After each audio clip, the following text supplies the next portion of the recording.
Are you ready to create a life you crave?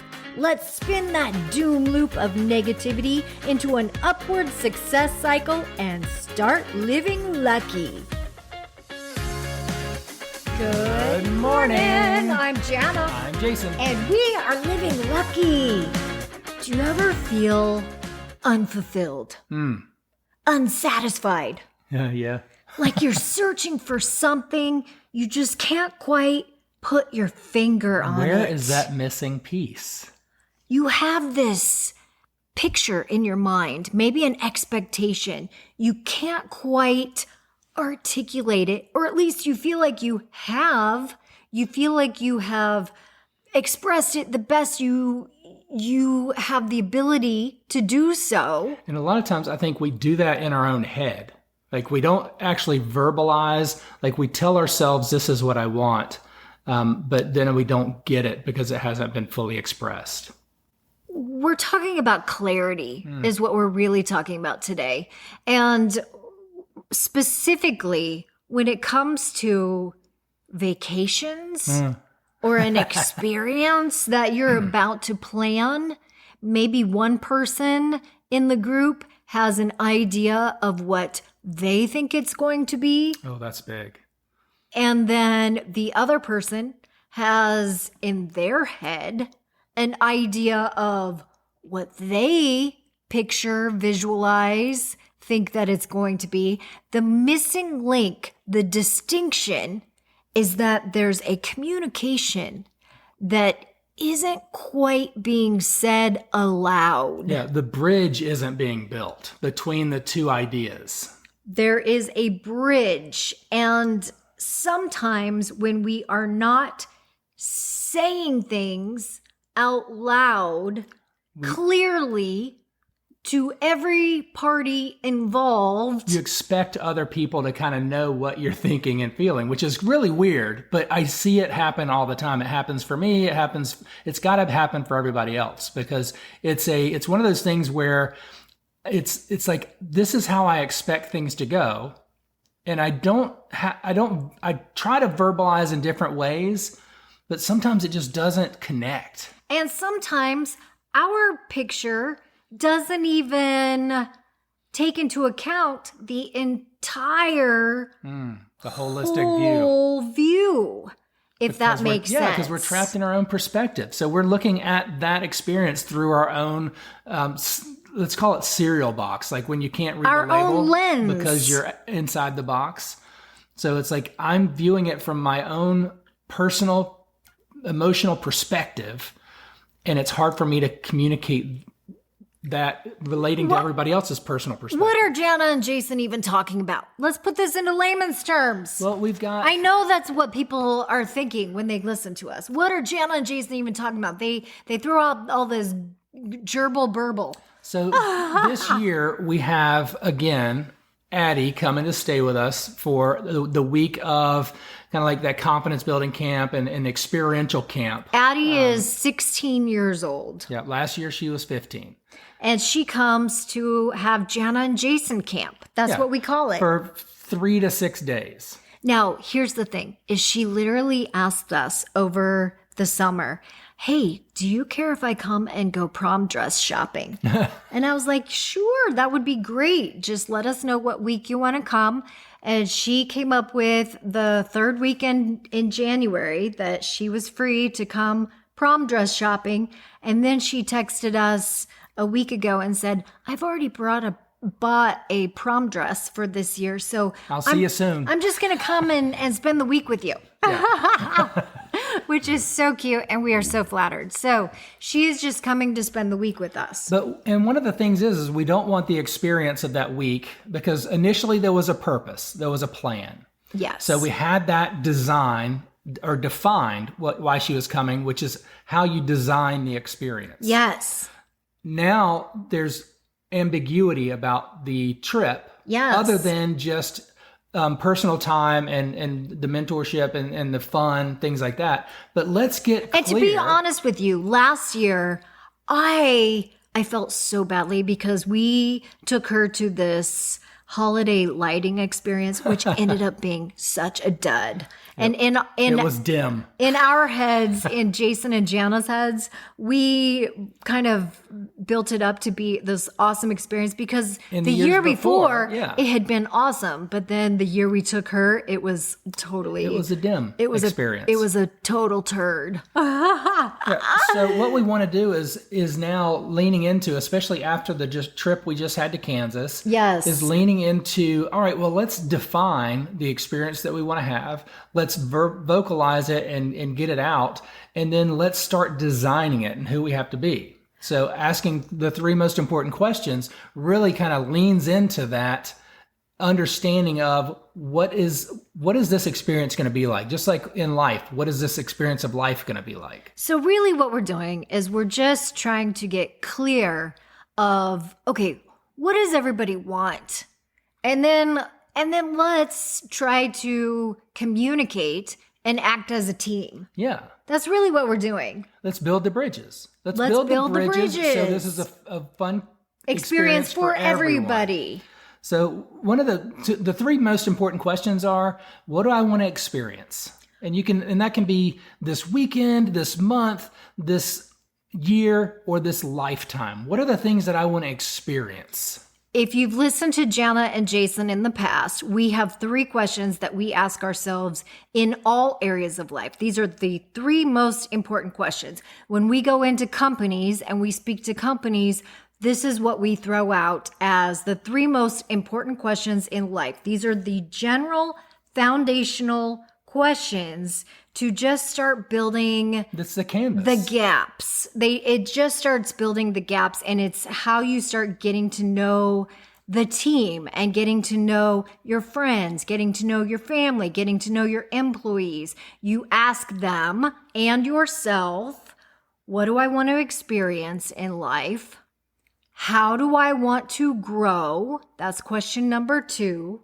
And question number 3 is how can I contribute? Like, what is a way that I can contribute? Because when people know what they want to experience, when they know how they want to grow, and when they know how they can contribute, it makes them feel valuable, it gives them direction, and it also gives them a little bit of excitement within because it feels like they not only have purpose, but they have a little bit of igniting of their dreams. Yeah, and when we bring this down to a short trip, that's a 4-day, 5-day trip that Addison's coming down for, and she's 16, sometimes that contribute question can seem a little weird for a 16-year-old. Yeah, it's like, I'm 16 years old. What, you want me to do the dishes? You want me to make my bed? I don't know. How do you want me to contribate? Yeah, so opening you up need me to walk the damn dog? She wouldn't I say didn't that. come here to work. I didn't come here to do your chores. I'm like, I asked her parents, I said, well, what is she good at? Is she good at cleaning toilets? Is she good at dishes? Oh, Is she good stop. at... We 'cause don't I'm expect thinking, her to do that. Come on, Cinderella. No, we don't expect her to do any of that. That's not the purpose of Addie coming. So we sent her the questions, and we adjusted the questions a little bit to kind of adjust for the age and possible resources that she might feel comfortable expressing or even understanding at this. Well, I mean, if she is learning something in school, maybe she's learning how to do something in art, or maybe she's learning how to do something in music class, or maybe she's learning. So sometimes we don't recognize something in tennis that she wants to show us. Sometimes we don't recognize how we can contribute when we feel like we don't have much to give. And if she can come here and say, oh my gosh, I get to teach Jana and Jason how to do this new backhand move that I'm learning in tennis or something. I mean, we just got pickleball things, paddles for Christmas. Maybe she can teach us something with pickleball because she has all of these tennis skills. You know, maybe there's carryover there. So if she can contribute somehow, that makes her feel valuable as a team member. It's really about team skills. Yeah, and when you know what someone would like to get out of their experience, you can help fulfill that experience and help them see that, hey, this was a very worthwhile trip. I love it. So we changed the questions love to, instead of what would you like to experience or what do you want to experience out of life, it's what experience or activities would you really enjoy doing while you're here? Oh, I love that. And then on the growth. And then that allows her to express a little bit more freely. Now she gets to actually define what she's looking for out of the trip. Yeah.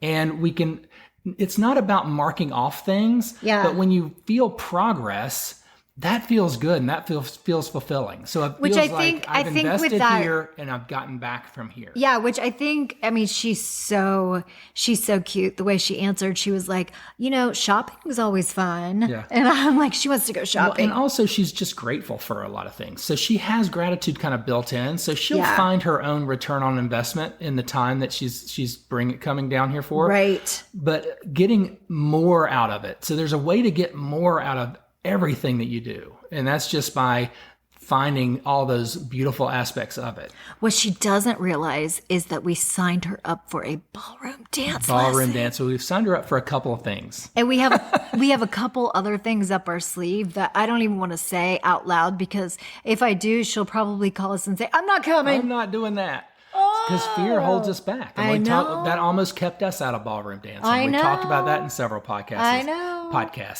I know, and we even have a partner that is lined up to dance with her. Arcady. He's so fun. He is a ton of fun. And he'll keep her on her toes. Let's just say good. that. Pun intended. Question number 2. How do you want to grow? Yes. So we just adjusted that a little bit to, is there something new or interesting you'd like to learn or explore while you're here? Yeah, because a 16-year-old probably thinks, well, growing upward. A 16-year-old would probably take that literally. Yeah. Well, I want to grow upward. Yeah, I want to grow taller. I want my hair to grow longer.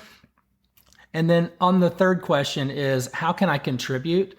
Just asking, what is something that you really enjoy doing that would make your time here, and that you enjoy doing and you could share with us or others that would make your time here more fun? Maybe she wants to go volunteer or something. Amazing. Which could be so fun. Yeah. When you help anywhere, you help everywhere. Oh, maybe we should take her on a wheelchair distribution. Or a bed build. Oh, that could... I wonder if there's one going on. They probably they're doing bed builds everywhere for people for kids who don't have a bed to sleep in, which is crazy to think. Here in America, we have so many children that don't have a bed to lay their head in. Jason's talking about sleeping with heavenly peace, or sleeping in heavenly peace. I'm like, blah, blah, blah, blah, blah. Sorry, my tongue is getting twisted. Yeah, sleep in heavenly peace. No kid sleeps on the floor in our town.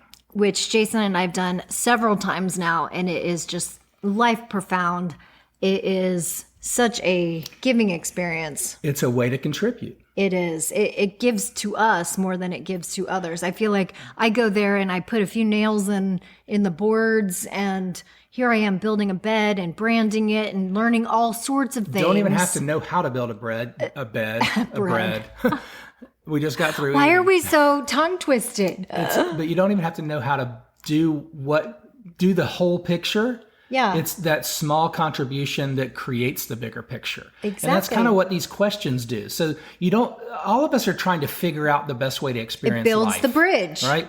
And then when we start defining, okay, I want to have this experience, and then I want to grow this way, and I would like to contribute this way, then we have little pinpoints that we can say, yes, I felt that experience. I did that experience. What's next? What are the things that are going to make me feel like this life has been worth it? How did I grow? Yes, I do. I see that I grew this way. Now what's my next level of growth? How do I level up from here? And then how do I contribute? How do I make my family, like myself better, contribute to me? Yes. How do I contribute to my family? How do I contribute to my neighborhood? How do I contribute to the community? How do I contribute to the world? It's just moving the pinpoints in different little areas. So we're going to see how this goes. This is the first time that we've actually experimented having our guests answer these questions. So we might even interview Addie while she's here and see how that goes. Yeah, and if you have some wonderful answers to these questions, like that's something you want to experience, some way that you want to grow, or some way that you want to contribute, and you can't quite figure out how to make it happen, it's not always the how, it's the who. And we want to be that who for you. So send me an email at admin@startlivinglucky if there's anything that I can help you get clarity around in this. Again, the 3 questions: what do you want to experience? How do you want to grow? And how do you want to contribute? Or how can you contribute? Do you want to contribute? These are the 3 most important questions, according to Jana and Jason. Keep living lucky. Have a great day. Bye-bye. If the idea of living lucky appeals to you, visit us at startlivinglucky.com.